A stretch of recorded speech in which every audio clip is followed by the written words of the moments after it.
आज हम लोग डिस्कस करेंगे वीकली करंट अफेयर्स का जो वीडियो है 7 अगस्त से लेकर 13 अगस्त तक जितने भी करंट अफेयर्स है उन सभी करंट अफेयर्स का जो कलेक्शन है उसको हम इस वीडियो के माध्यम से डिस्कस करने की कोशिश करेंगे। यह वीडियो आप सभी के लिए काफी महत्वपूर्ण है क्योंकि इस वीडियो में हम जितने भी क्वेश्चन डिस्कस किए हैं वह सभी क्वेश्चन काफी महत्वपूर्ण है ताकि आपको वीक में एक बार जो है पूरा क्वेश्चन का रिवीजन हो सके। और इस वीडियो में हम सभी महत्वपूर्ण क्वेश्चन को डिस्कस किए हैं और लास्ट में हम स्टैटिक जीके का जो 5 महत्वपूर्ण क्वेश्चन है उसको डिस्कस किए हैं। प्लस वीडियो के लास्ट में आपको हम 2 क्वेश्चन डेली देते हैं तो उसका जो उत्तर है आप कमेंट सेक्शन में जरूर बताइएगा क्योंकि वह सभी क्वेश्चन प्रीवियस ईयर में पूछे गए हैं। तो स्टार्ट करते हैं हम लोग। पहला क्वेश्चन है, किस राज्य ने शुभ यात्रा योजना शुरू की है? तो इसका सही उत्तर हो जाएगा केरल जो राज्य है वह हाल ही में शुभ यात्रा योजना को शुरू किया है। तो सही उत्तर इसका हो जाएगा केरल राज्य। और यह जो योजना है इसका मुख्य उद्देश्य है केरल से पहली बार आने वाले विदेशी प्रवासियों को बहुत आवश्यक वित्तीय सहायता प्रदान करना। यह जो योजना है शुभ यात्रा योजना इसका मुख्य उद्देश्य है। तो आप इसे याद रखिएगा, जो शुभ यात्रा योजना है इसको शुरू किया है केरल राज्य ने। अगला क्वेश्चन है, अमृत भारत योजना के तहत कितने रेलवे स्टेशनों का कायाकल्प किया जाएगा? तो हाल ही में नरेंद्र मोदी जो भारत के प्रधानमंत्री हैं उन्होंने घोषणा की है कि कुल 1309 स्टेशनों में से पहले फेज में 508 जो रेलवे स्टेशन है इसका कायाकल्प किया जाएगा, यानी इसको सिटी सेंटर के रूप में विकसित किया जाएगा। तो इसका सही उत्तर हो जाएगा टोटल 508 जो रेलवे स्टेशन है इसको पहली बार में इन सभी रेलवे स्टेशन का कायाकल्प किया जाएगा। इसकी घोषणा जो है प्रधानमंत्री नरेंद्र मोदी ने किए हैं। और यह जो सभी रेलवे स्टेशन है वह स्थित है 10 राज्यों में। यह इन 10 राज्यों का यहाँ लिस्ट दिया हुआ है, आप इसे एक बार ध्यान से पढ़ लीजिएगा। अगला क्वेश्चन है, भारत के सबसे लंबे समय तक सेवा करने वाले कैबिनेट सचिव अभी हाल ही में कौन बने हैं? तो सही उत्तर है राजीव गौबा जो है अभी वर्तमान में यही है कैबिनेट सचिव। इन्होंने भारत के सबसे लंबे समय तक सेवा करने वाले कैबिनेट सचिव बन गए हैं। तो सही उत्तर है राजीव गौबा। सर्वप्रथम इन्होंने अगस्त 2019 में इन्होंने पहली बार कैबिनेट सचिव का पद संभाला था। तब से लेकर अब तक हर साल इनका 1 ईयर का एक्सटेंशन मिलता जा रहा है। तो अब ये हाल ही में सबसे लंबे समय तक यह सेवा करने वाले कैबिनेट सचिव बन गए हैं।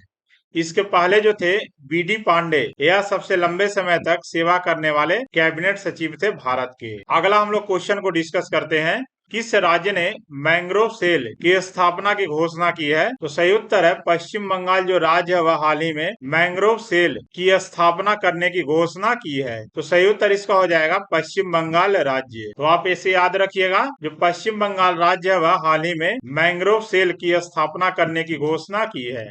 क्योंकि जो पश्चिम बंगाल का जो रीजन है यहाँ मैंग्रोव जो ट्री होता है इसका क्या प्रॉपर्टी होता है कि इसका जो रूट्स होता है वह जमीन के बाहर आ जाता है रहता है। तो यह जो है मैंग्रोव ट्री यह पाया जाता है सुंदरबन डेल्टा में। सुंदरबन जो डेल्टा है यहाँ यानी मैंग्रोव जो ट्री है यह पाया जाता है सुंदरबन डेल्टा में। तो आप इसे याद रखिएगा। अगला क्वेश्चन है, भारत ने फीसू वर्ल्ड यूनिवर्सिटी गेम्स 2023 में कितने पदक जीते हैं कुल? तो भारत जो है इसमें 26 पदक जीते हैं और भारत का जो स्थान है वह 7वां स्थान है इस साल फीसू वर्ल्ड यूनिवर्सिटी गेम्स में। अगर हम बात करते हैं फीसू वर्ल्ड यूनिवर्सिटी गेम्स का, तो इसका आयोजन किया गया था चीन में। इसका चीन में जो देश है यहाँ इसका आयोजन किया गया था।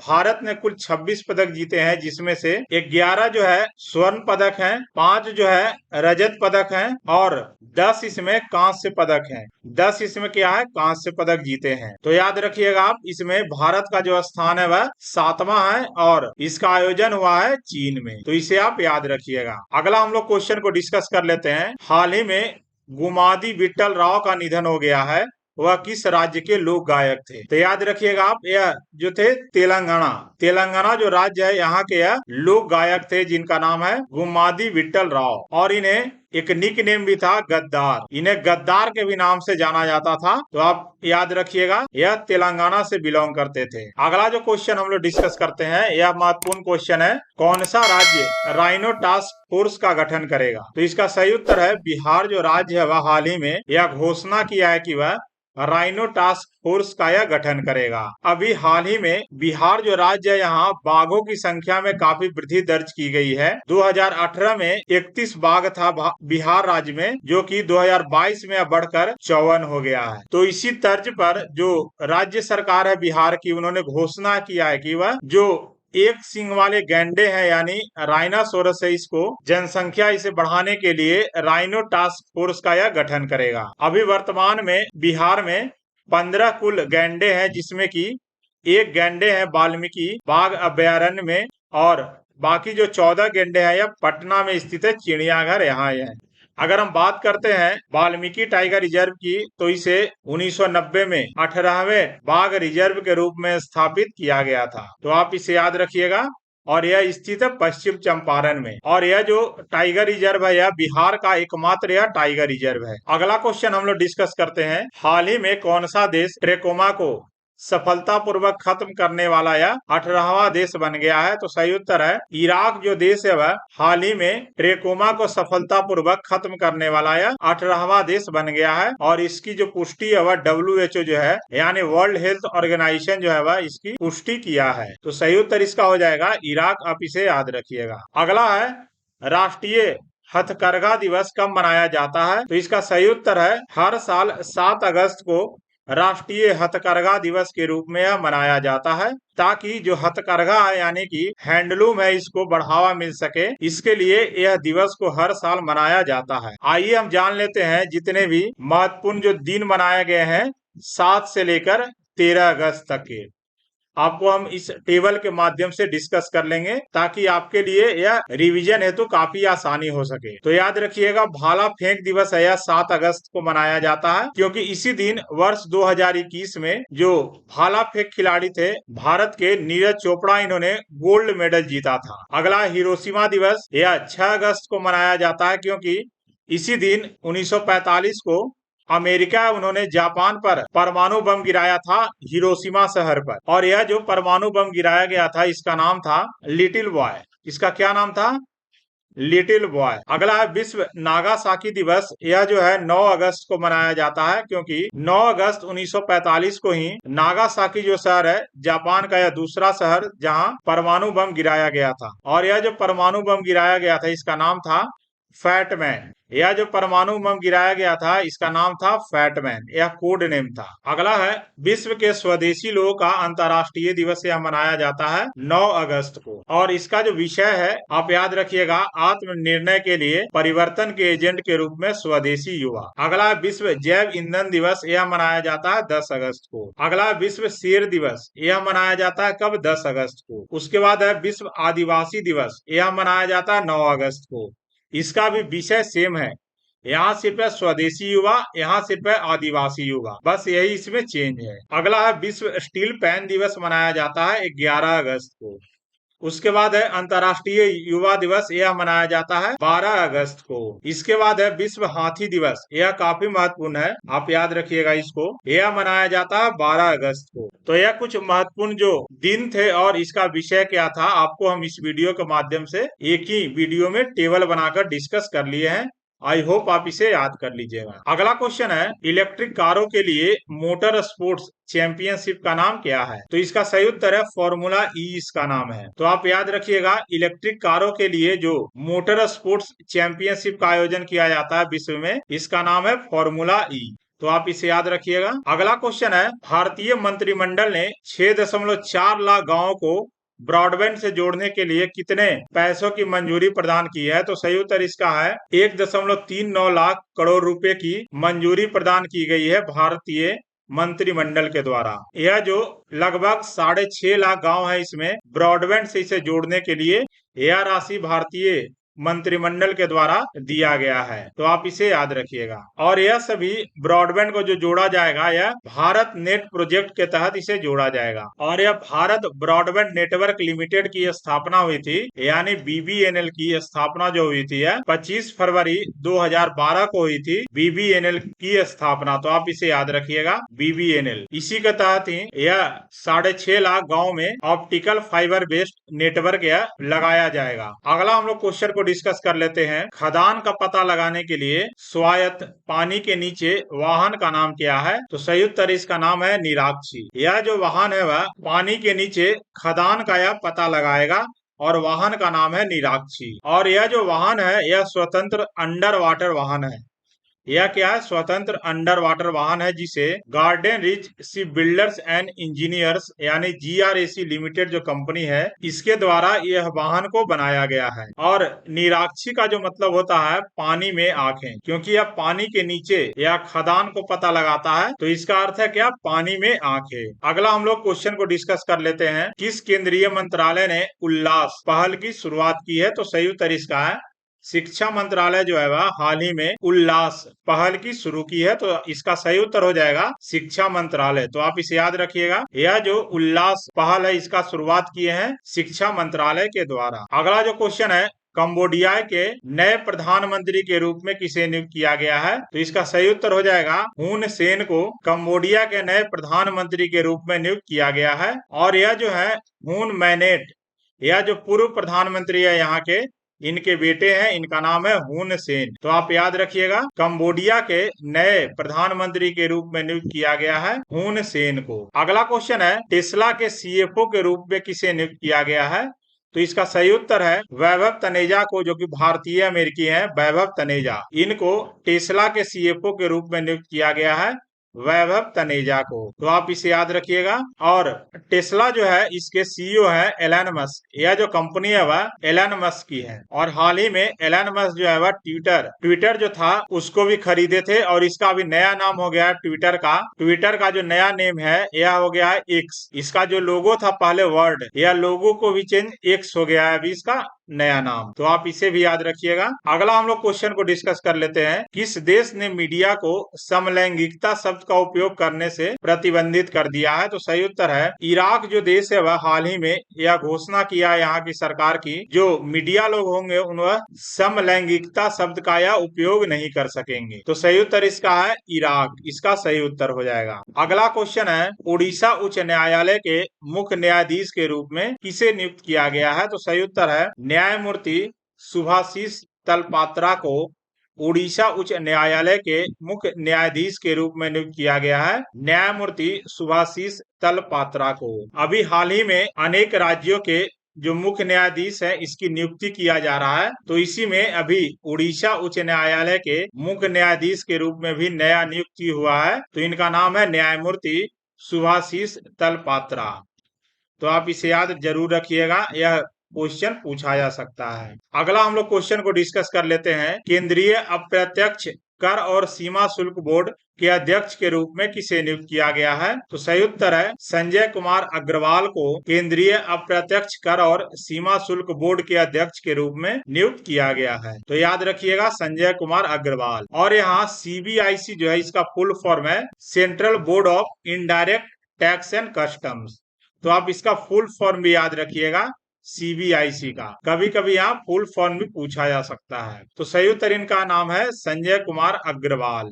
अगला क्वेश्चन है, किस राज्य ने इंदिरा गांधी मुफ्त स्मार्टफोन योजना शुरू की है? तो सही उत्तर इसका है राजस्थान जो राज्य है वह हाल ही में इन्होंने इंदिरा गांधी मुफ्त स्मार्टफोन योजना को शुरू किया है। तो आप याद रखिएगा राजस्थान। और वर्तमान में राजस्थान के जो मुख्यमंत्री है इनका नाम है अशोक गहलोत, और यहाँ कांग्रेस पार्टी की यहाँ सरकार है। तो आप इसे याद रखिएगा। और यह जो स्मार्टफोन है वह उन महिलाओं को दिया जाएगा, और प्रायोरिटी में वैसे महिलाएं होंगे जो कि तलाकशुदा हैं या विधवा हैं, तो पहले इन महिलाओं को प्रायोरिटी में लिया गया है। तो आप इसे याद रखिएगा। अगला जो क्वेश्चन है, कौन सा देश अपना पहला चंद्र लैंडिंग अंतरिक्ष यान जिसका नाम है लूना 25 इसको लॉन्च करेगा? तो इसका सही उत्तर है रूस। रूस जो देश है वह काफी अरसों बाद अपना पहला चंद्र लैंडिंग अंतरिक्ष यान जिसका नाम है लूना 25 इसको लॉन्च करेगा। तो सही उत्तर इसका है रूस, आप याद रखिएगा।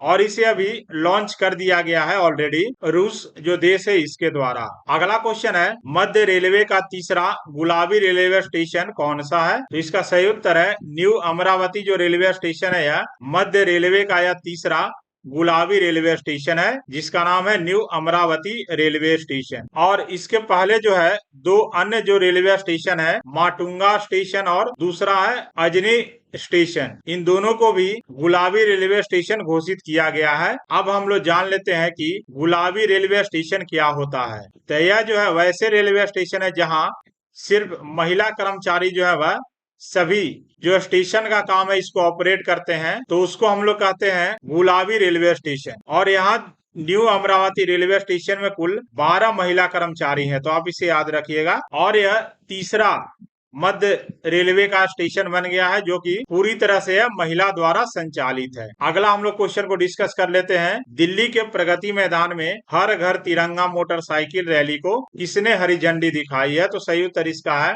भारत के जो उपराष्ट्रपति हैं जगदीप धनखड़ के द्वारा यह हर घर तिरंगा मोटरसाइकिल रैली को हरी झंडी दिखाई गई है। तो सही उत्तर है जगदीप धनखड़ के द्वारा। तो आप इसे याद रखिएगा। अगला हम लोग क्वेश्चन को डिस्कस कर लेते हैं। किस राज्य ने केंद्र सरकार से नाम बदलने का अनुरोध करते हुए एक प्रस्ताव को पारित किया है? तो सही उत्तर इसका है केरल जो राज्य है अपना नाम चेंज करके केरलम, इसका नाम क्या नया रखने वाला है? केरलम। इसके लिए यह वहां का जो विधानसभा है यहाँ पास कर दिया है और इसे सेंटर यानी केंद्र सरकार से नाम बदलने का यह अनुरोध करते हुए एक प्रस्ताव को पारित किया है। यह जो नया नाम रखा जाएगा केरलम, इसका अर्थ क्या है आप जान लीजिए पहले। तो केरा यह दो शब्द से बना है, केरा और आलम। केरलम जो है वह, तो केरा का अर्थ होता है यह नारियल और आलम का यह अर्थ हो गया भूमि, यानी एक तरह से नारियल की भूमि। यह जो केरल राज्य है यहाँ नारियल काफी ज्यादा मात्रा में पाया जाता है। अगर हम बात कर लेते हैं केरल की, तो इस राज्य की स्थापना हुई थी 1956 में और यह जो राज्य बना था भाषा के आधार पर। यह क्या राज्य बना था? भाषा के आधार पर। आप कमेंट सेक्शन में एक उत्तर दीजिएगा कि भाषा के आधार पर बनने वाला पहला राज्य कौन सा था? तो इसका जो उत्तर होगा आप कमेंट सेक्शन में बताइएगा। अगला हम लोग क्वेश्चन को डिस्कस कर लेते हैं। किस राज्य ने शेरों पर नजर रखने के लिए सिंह सूचना ऐप को लॉन्च किया है? तो सही उत्तर है गुजरात जो राज्य है वह शेरों पर नजर रखने के लिए यह सिंह सूचना ऐप को लॉन्च किया है। तो सही उत्तर हो जाएगा इसका गुजरात राज्य। इसे आप याद रखिएगा गुजरात, क्योंकि यहाँ जो गिर जंगल है, यहाँ यह जो गिर जंगल है गिर फॉरेस्ट, यहाँ शेर जो है सबसे ज्यादा यह पाया जाता है एशियाटिक लायंस। तो आप इसे याद रखिएगा गुजरात राज्य। अगला है 24x7 वीडियो बैंकिंग सेवा प्रदान करने वाला भारत का पहला बैंक कौन सा है? तो सही उत्तर इसका है एयू लघु वित्त बैंक जो है वह भारत का पहला बैंक बन गया है जो कि 24x7 वीडियो बैंकिंग सेवा प्रदान करने वाला है, भारत का पहला बैंक बन गया है। तो आप इसे याद रखिएगा एयू लघु वित्त बैंक। यह कुछ करंट अफेयर्स था, टॉप 25 जो है वीकली करंट अफेयर्स का 7 अगस्त से लेकर 13 अगस्त तक का। अब हम लोग डिस्कस कर लेते हैं कुछ स्टैटिक जीके का जो क्वेश्चन है जो पिछले कुछ एग्जाम से पूछे गए हैं, उसको हम लोग डिस्कस कर लेते हैं। तो स्टार्ट करते हैं हम लोग। पहला क्वेश्चन जो है 15वीं शताब्दी में किस इतालवी यात्री ने विजयनगर साम्राज्य का दौरा किया था? तो सही उत्तर इसका है Niccolo de Conti. Niccolo de Conti जो थे वह 15वीं शताब्दी में इन्होंने विजयनगर साम्राज्य था इसका दौरा किया था। अगला है भारतीय सेना के पहले भारतीय सेनाध्यक्ष कौन थे? तो सही उत्तर इसका है जनरल के.एम. करियप्पा जो थे वह भारतीय सेना के पहले भारतीय सेनाध्यक्ष थे, जनरल के.एम. करियप्पा। अगला है ग्रामोफोन का आविष्कार किसके द्वारा किया गया था? तो सही उत्तर इसका थॉमस अल्वा एडिसन के द्वारा ग्रामोफोन का आविष्कार किया गया था, थॉमस अल्वा एडिसन के द्वारा। तो आप इसे याद रखिएगा थॉमस अल्वा एडिसन। अगला क्वेश्चन है चंगेज खान ने किस गुलाम वंश के शासक के शासनकाल में भारत पर आक्रमण किया था? तो सही उत्तर है उस समय इल्तुतमिश जो था वह दिल्ली में उस समय गुलाम वंश का शासन था और इसके शासक थे इल्तुतमिश। उस समय चंगेज खान जो थे वह भारत पर यह आक्रमण किए थे। तो सही उत्तर है इल्तुतमिश, इसका सही उत्तर हो जाएगा। अगला है पोस्त के पौधे के कौन से भाग का उपयोग अफीम निकालने के लिए किया जाता है? तो जो पोस्त पौधा होता है इसके जो फूल होते हैं इसका उपयोग किया जाता है अफीम निकालने के लिए। तो आप याद रखिएगा इसका है फूल जो है इसका उपयोग किया जाता है पोस्त के पौधे का अफीम निकालने के लिए। तो इसे आप याद रखिएगा। अब हम लोग दिल्ली का जो दो क्वेश्चन देते हैं वह क्वेश्चन को हम डिस्कस करते हैं। तो आज का जो क्वेश्चन है होम रूल आंदोलन के संस्थापक कौन थे? इसका उत्तर जो होगा आप कमेंट सेक्शन में बताइएगा कि होम रूल आंदोलन जो है इसके संस्थापक कौन थे और कब इसका स्थापना हुआ था होम रूल लीग का। दूसरा जो क्वेश्चन है, काजीरंगा राष्ट्रीय उद्यान कहाँ स्थित है? इसका भी जो उत्तर होगा आप कमेंट सेक्शन में बताइएगा। तो इन दोनों क्वेश्चन का आप कमेंट सेक्शन में उत्तर बताइएगा। तो वीडियो देखने के लिए धन्यवाद।